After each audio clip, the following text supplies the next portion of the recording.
Podemos assentar, queridos devotos de Nossa Senhora. O discurso de Jesus hoje no Evangelho, sobretudo a frase inicial que nós acabamos de ouvir, em que ele disse: dificilmente um rico entrará no reino dos céus. Foi uma frase que causou muito escândalo há 2000 anos atrás. Ainda hoje causa muito escândalo. Afirmar o que Jesus afirmou é muito perigoso. Era um risco. Mais confortável para Jesus seria que ele não falasse isso e tentasse fazer o politicamente correto, o jogo de cintura para tentar agradar um e a outro. Várias vezes a tentação do poder bateu às portas de Jesus. Até Pilatos, certa vez, disse para ele: olha, mestre, se defenda porque eu tenho um poder para te condenar e para te soltar. Mas Jesus não se vendia. O nosso mestre não se vendeu. O seu discurso não era politicamente correto. Não era um discurso para agradar muitas vezes. Ele que tão bem falou sobre as flores que crescem no campo, sobre os pássaros que o Pai do céu alimenta, ele nem sempre teve esse discurso adocicado, não. Muitas vezes a sua palavra foi como uma espada, como uma faca. Para uns era sinal de consolo e alegria ouvi-lo, para outros era duro. Para muitos era duro ouvir essas palavras de Jesus, mas o seu pacto era com a verdade, com a justiça. Por isso ele falou, e falou bem. E nós, 2000 anos depois, repetimos as suas palavras, porque o seu discurso é a verdade, a sua palavra é a verdade. Mas longe de tentar condenar os ricos e tentar jogar os pobres contra os ricos contra os pobres, não é nada disso, longe disso. O próprio Jesus disse que veio ao mundo não para condenar ninguém. Ele não veio para condenar ninguém. Ele não está condenando os ricos. Ele está dizendo que ele veio pobre. Ele está exaltando a pobreza. Não entendamos a pobreza somente como uma categoria sociológica ou econômica, não. A pobreza da qual Jesus nos fala no Evangelho é a pobreza que ele viveu.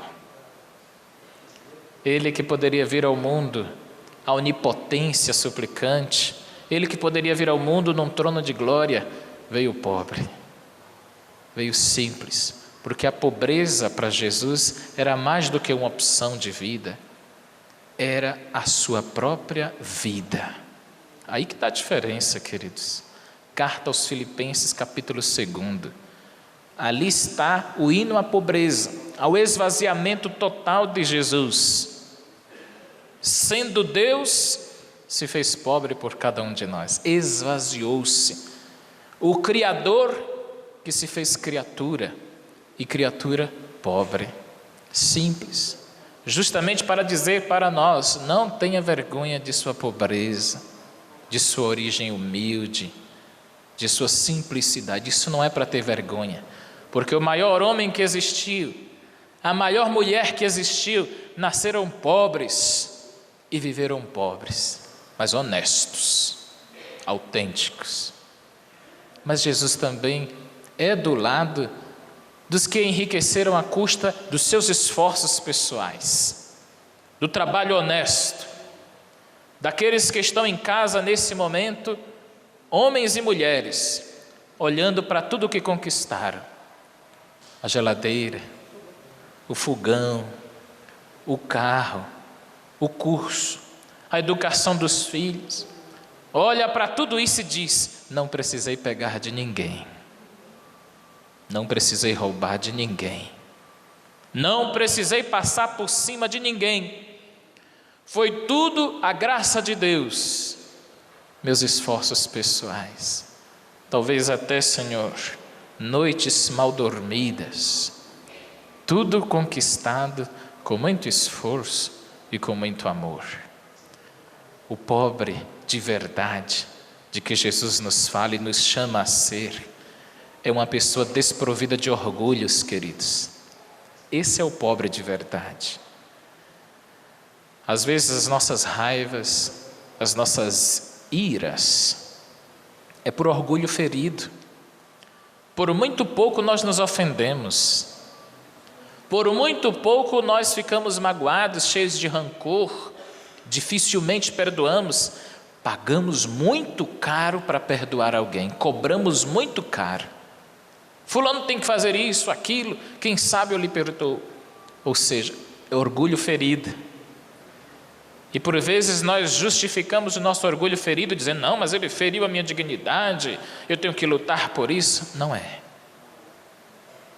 É orgulho ferido, vaidade ferida, o que nos leva a sermos agressivos, na defensiva, inseguros. E Jesus nos deu o exemplo de que o verdadeiro pobre, ele não se deixa humilhar.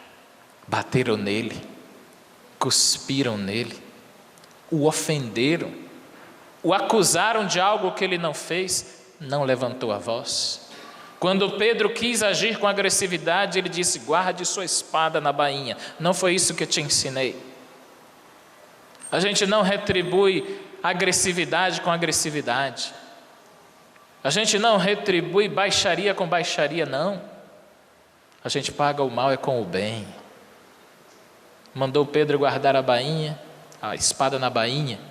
Lembrou-se do profeta Isaías, do Cristo servo sofredor, aquele que arrancaram-lhe a barba, bateram, cuspiram em seu rosto, mas ele não perdeu a sua dignidade. O orgulho ferido me leva a devolver na mesma moeda, a me pautar pelo nível baixo. Mas quem tem amor no seu coração, quem é pobre, como Jesus nos ensinou, não tem orgulho para ser ferido, não tem vaidade para se ofender.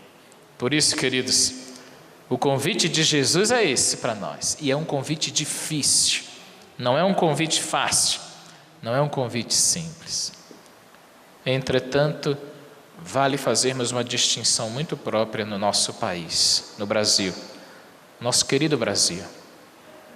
Jesus falou de pobreza, mas ele não quer miséria, não quer nenhum de seus filhos abaixo da linha da pobreza, passando fome.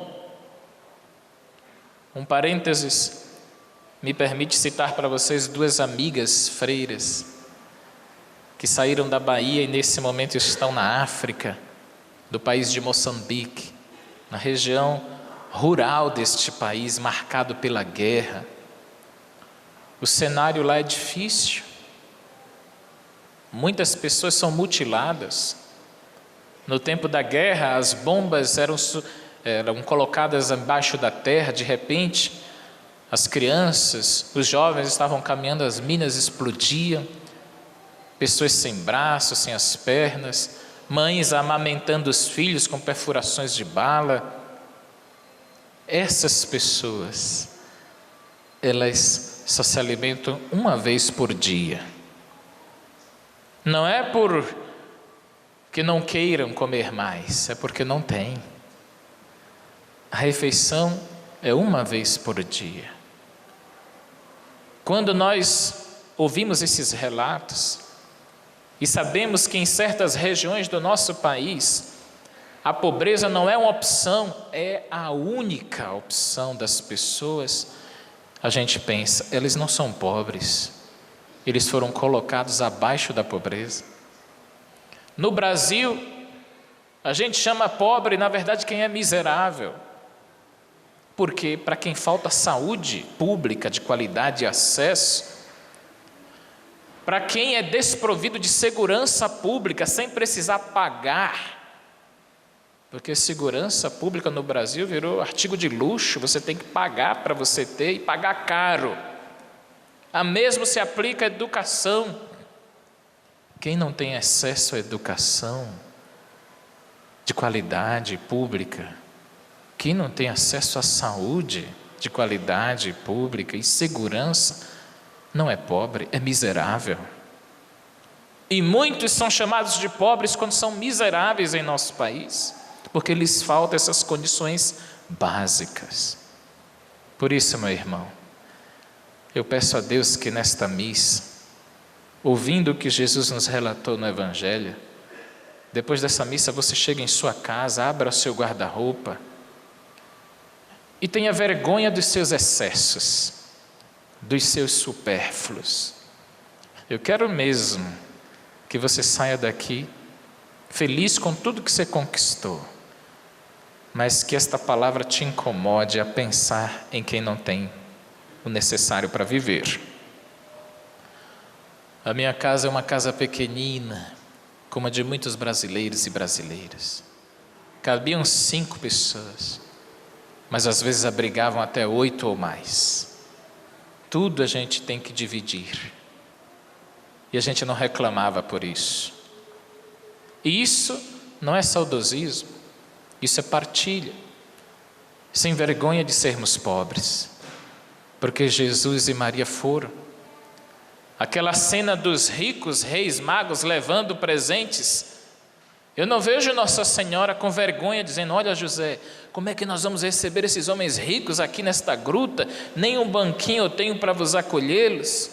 Não, eu vejo Nossa Senhora acolhendo eles, dizendo assim: olha, pode entrar, eu não tenho vergonha de minha pobreza. O rei está aqui, eu sou serva deste rei. Pode faltar tudo, mas o essencial aqui não falta. É isso que você tem que sentir também. Nunca tenha vergonha de sua origem, viu? Nunca tenha vergonha de falar isso e ensinar isso para seus filhos. Papai nasceu pobre, simples, humilde, mamãe também. O que nós conquistamos foi na base de esforços e de empenho. E para concluir esta reflexão, eu peço a Deus que faça despertar na consciência daqueles que enriqueceram ilicitamente um peso. É isso mesmo. Não estou desejando mal para ninguém, mas eu desejo que a consciência fale alto. E não deixe dormir quem tirou o pão da boca de crianças. Não deixe a consciência em paz quem desviou o dinheiro de pobres e simples, de trabalhadores honestos no nosso país. Consciência existe, e a voz da consciência é a voz de Deus. Ao contrário, eu peço ao bom Deus que encha de alegria e paz todos os trabalhadores honestos do meu país, todas as mamães honestas e trabalhadoras do nosso país, que elas se sintam felizes com o pouco que têm, mas um pouco honesto, que não precisou tirar de ninguém. Eu sei que essa é a maioria esmagadora do nosso país, sim ou não? Sim. É de gente feliz com o que tem, porque foi suado, mas valeu a pena. Que Deus assim nos ajude. Amém. What?